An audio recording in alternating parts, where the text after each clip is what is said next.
এটি পৃথিবীর সবচাইতে শূন্যময় এবং রহস্যময় মহাদেশের মধ্যে একটি।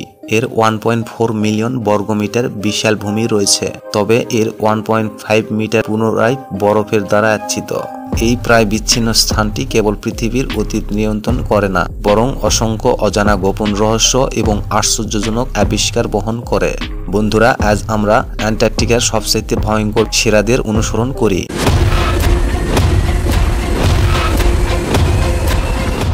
বেইজিং জাদুঘর হিমবাহের মধ্যে লুকিয়ে আছে।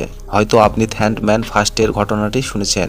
তিনি এটি এমন একটি অবস্থান বর্ণনা দেন যেখানে মানুষ তাদের হস্তে একটি অদৃশ্য তামার মুদ্রা অনুভব করে।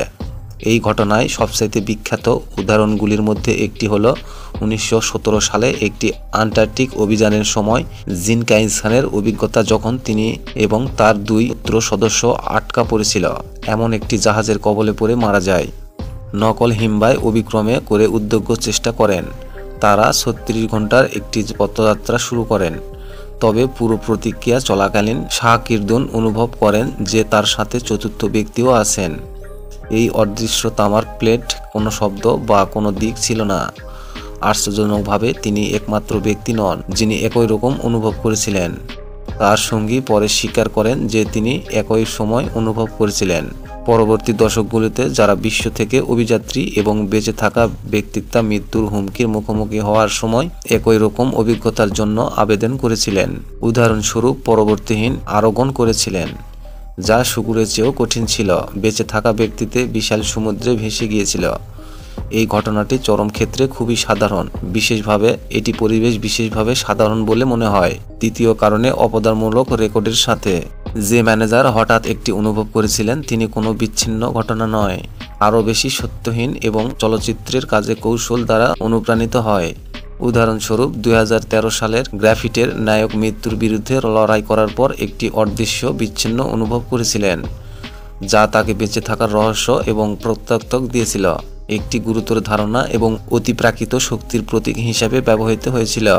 এই বর্ণহীন তৃতীয় ব্যক্তির অতীত বিভ্রান্তির এবং আকর্ষণীয় উভয়। এটি কি মানব মনোবিজ্ঞানের একটি অলৌকিক ঘটনা নাকি অতিপ্রাকৃতির একটি রহস্য শক্তি? বর্তমানে বৈজ্ঞানিক ব্যাখ্যা সাধারণ বিশ্বাস করে যে মানুষ যখন চরম চাপের মুখোমুখি হয়, তখন এটি মস্তিষ্কের একটি প্রতিক্রিয়ামূলক ব্যবস্থা হতে পারে। বেঁচে থাকা চ্যালেঞ্জের মুখে অস্তিত্ব মানুষের একাকিত্ব কাটিয়ে উঠতে সাহায্য করার জন্য একটি ভার্চুয়াল তামার মুদ্রা তৈরি করতে পারে। যদিও তৃতীয় ব্যক্তির রহস্য সম্পূর্ণরূপে সমাধান করা হয়নি। যারা হতাশাজনক পরিস্থিতির তৃতীয় ব্যক্তির আশ্চর্য অনুভব করেছেন, তাদের জন্য এই ব্যবস্থাপনা এবং চেতনা তাদের জীবনে সবচাইতে রহস্যময় এবং অবিস্মরণীয় এর অংশ। এগুলো বিজ্ঞানিক কল্পনাহীন জৈবিক অস্ত্র নয়, এগুলো বাস্তব। এগুলো শত শত বা এমনকি হাজার হাজার বছর ধরে ঠান্ডা পরিবেশনা হিমালিত, কিন্তু তারা সম্পূর্ণরূপে মৃত নয়। তারা কেবল গভীর ঘুমে পুনরুজ্জীবিত হওয়ার সুযোগের অপেক্ষায় রয়েছে। বিশ্বব্যাপী জলবায়ু উজ্জ্বল হওয়ার সাথে সাথে অ্যান্টার্কটিকের অঞ্চলের পার্মাফ্রস্ট ধীরে ধীরে গলে যাচ্ছে। এই ঘটনাটি কেবল বাস্তবতার পরিবর্তন এবং প্রজাতিত বিপুলকের দিকে পরিচালিত করে না, বরং এই প্রাচীন ভাইরাসগুলির জন্য উপযুক্ত জীবনযাপনের পরিবেশও তৈরি করে। সম্পত্তি বিজ্ঞানিক এবং পার্মাফ্রস্ট থেকে 3 ধরনের সম্পদ এবং সেন্সর আলাদা করেছে। এই বিষয়ে সবচাইতে প্রাচীন ভাইরাসটি ম্যাটিথ্রেস্কিয়ার উপর ভিত্তি করে তৈরি করা। ভাইরাসটি ইতিহাসের 500 বছরের। এটি 6 মিটার মাটিতে বিদ্যমান এবং সবচাইতে কম বয়সী। নমুনাটি 100 বছর আগের একটি থ্যামদের দেবাশিসের পেট এবং চুলে পাওয়া গেছে। যদিও এটি বিশেষজ্ঞ বিশ্বাস করেন যে এই মানুষের ভাইরাসগুলি সম্পর্কে এসেছে। বাংলাদেশের সম্ভাবনা খুবই কম, তাই আতঙ্কিত হওয়ার কোনো দরকার নেই। কিছু লোক মনে করে যে বিশ্ব ইস্যুনের কারণে একদিন আরও বেশি ভাইরাস মুক্তি পেতে পারে। একবার তারা প্রাণী এবং মানুষের মধ্যে ছড়িয়ে পড়তে শুরু করলে এর পরিণতি ভয়াবহ হতে পারে। প্রকৃতপক্ষে এমন সময় অপ্রত্যাশিত নয়। 2016 সালে বেশিরভাগ সাইবেরিয়ান অঞ্চলে অ্যালকোহলের প্রাদুর্ভাব দেখা দেয়। সেই দিগ্রে জনস্বাস্থ্যের দুর্ঘটনায় সেই সকলের মোট 23 জন সংক্রমিত হয়েছিল এবং 2 জন পরিষ্কার এবং 3 জন সাদা চুলের মানুষে মারা গিয়েছিল। তদন্তের পর দেখা গেল যে এই সংগ্রামের উৎস সেই ভাইরাস ছিল না, যা একই সময় স্থানীয় অ্যান্টার্কটিকের ছবিতে লুকিয়েছিল।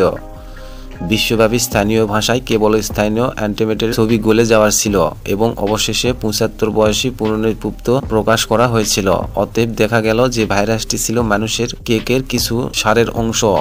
বিশ্বাস করা হয় যে এই চীনের ভাইরাসগুলি শত শত বছর ধরে সুপ্ত ছিল, তাই তাদের জিনোমগুলো পরিবর্তন হতে পারে, যা এগুলোকে আরও সংক্রমণ এবং মারাত্মক করে তুলছে। তাই মনে হচ্ছে তাপমাত্রা বৃদ্ধি এবং পার্মাফ্রস্ট গলে যাওয়ার সাথে সাথে পরবর্তী এটি একটি অদ্ভুত রূপে মহামারী সংকট হতে পারে। ৮০-এর দশকে এবং জল্পনা কোনো সমুদ্রের জলের উপর দোষারোপ করা হয়। একটি রহস্যময় প্রাণী রয়েছে যা গবেষণাদের দীর্ঘকাল ধরে বিভ্রান্ত করে আসছে। অস্ট্রেলিয়ার গবেষক একটি ভিডিও জরিপ পরিচালনা করার জন্য সমুদ্রতল থেকে একটি গোপনীয় প্রাণী ভেসে উঠতে দেখে অবাক হয়েছিল। এটি প্রায় দেখতে ২৫ সেন্টিমিটার লম্বা এবং শরীরের সামনের দিক থেকে ১২টি বাহু প্রসারিত এবং স্বচ্ছ পানির মতো ছিল। ফোকাস ছিল যে এটি জলের ভাসছে, সামঞ্জস্যপূর্ণ ছিল, এর কোথাও মাথা ছিল না, তাই এটিকে ফ্লাইভ সেলফকুলের নামেও ডাকা হয়। অস্ট্রেলিয়ার গবেষণার স্বাধীনভাবে তৈরি করা এই সমুদ্রের ক্যামেরা প্রযুক্তি ব্যবহার করে প্রথমবারের মতো এই আন্টার্কটিকার সমুদ্রতলের এই ধরনের ১৫টি পয়েন্ট প্রাণীর আবিষ্কার করেছিলেন। এর আগে তারা কেবল মেক্সিকোর উপসাগরের উত্তরের অদ্ভুত সমুদ্রটি প্রাণীটি পর্যবেক্ষণ করেছিলেন। এটি আসল এই ধরনের ১৫ পয়েন্টের প্রাণী। কেউ কেউ এমনকি স্বপ্নও বলে এটি দীর্ঘস্থায়ী বসবাসের কারণে এটি পরিষ্কার করার পরও এটি এখনও কালো। তীব্র সূর্যের আলোতেও এখানে দিয়ে যাওয়ার সম্ভাবনা নেই, তাই মানুষের খুব কমই এই দৃশ্য দেখতে পায়। ছবি তোলা এবং ভিডিও তোলা তো দূরের কথা, এই সামুদ্রিক শসা সমুদ্রতলের জৈব পদার্থ খায়। এটি খাদ্য খুঁজে পেতে ফিল্টার করার জন্য তার মুখ ব্যবহার করে। বিজ্ঞানীদের এখনও এই গভীর সমুদ্রে জীবনজ্ঞানের সম্পর্কে খুব সীমিত ধারণা রয়েছে, তবে এই আবিষ্কার গভীর সমুদ্রে জীববিজ্ঞান গবেষণার জন্য নতুন সূত্র প্রদান করছে। বিদ্রোহীন পতল ৮ শতাধিক ঘন ঘন ফেরাই স্নেহশীল বাউলের মা পর্যন্ত পৌঁছে এবং বিশাল ফাটল দেখা দেয়। মানুষ চিন্তিত হতে শুরু করে।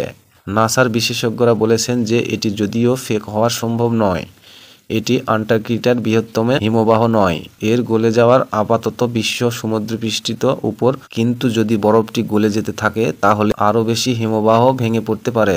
হিমবাহের ফাটল অনেকেই জানেন যে বিজ্ঞানীরা নিয়মিতভাবে আন্টার্কটিকা শনাক্ত করতে এবং যে সম্পর্কে কথা বলার জন্য উপগ্রহ ব্যবহার করেন। তবে বিজ্ঞানীরা আন্টার্কটিকার একটি বিশাল ফাটল আবিষ্কার করেছিলেন। আপনার জানা উচিত যে গত কয়েক দশক ধরে ব্রাউন খুব স্থিতিশীল ছিল, তবে সাম্প্রতিক বছরগুলোতে অনেক জায়গায় ছোট ছোট ফাটল দেখা দিতে শুরু করছে। এখন এই ফাটলগুলো একত্রিত হয়ে ১০ কিলোমিটার দীর্ঘ একটি বিশাল ফাটল তৈরি করেছে। তাছাড়া এটি প্রতি বছর ৪ কিলোমিটার গতিতে উত্তর দিকে প্রসারিত হচ্ছে। যদি জিয়াঝেনের পতন অর্জন করা না হয় তবে প্রতি সপ্তাহে ৭০০ বর্গমিটার ভিত্তি বিশিষ্ট হিমবাহটি ধ্বংস হতে যেতে পারে। যদিও মানুষের কাছে উন্নত প্রযুক্তি রয়েছে, তবুও প্রাকৃতিক পরিবেশের দুর্গের সামনে আমরা এখনও শক্তিহীন বলে মনে হচ্ছে। প্রাকৃতির পক্ষে ইতিহাসের আন্টার্কটিকার ৩ বার স্পর্শ করা হয়েছে। এটি বিশ্বের বৃহত্তম পরিচিত প্রয়োজন। এটি যে এলাকায় দখল করে তা মার্কিন যুক্তরাষ্ট্রের দ্বিগুণ আকারের। এটি বেশ দর্শনীয় দেখা যায়। অক্সিজেনের সামনে কঠিন রোগগুলির একটি মোকাবেলা করার জন্য অন্যান্য উপায় খুঁজে পেয়েছে। তাহলে হিমোগ্লোবিনের ধ্বংস কি সমস্যাটি নতুন যুগের সাথে সংস্কৃত যা উন্মোচন হয়েছিল? বন্ধুরা, ভিডিওটি ভালো লাগলে অবশ্যই একটি লাইক দিতে ভুলবেন না। চ্যানেলটি সাবস্ক্রাইব করে আমাদের পাশেই থাকবেন। ধন্যবাদ।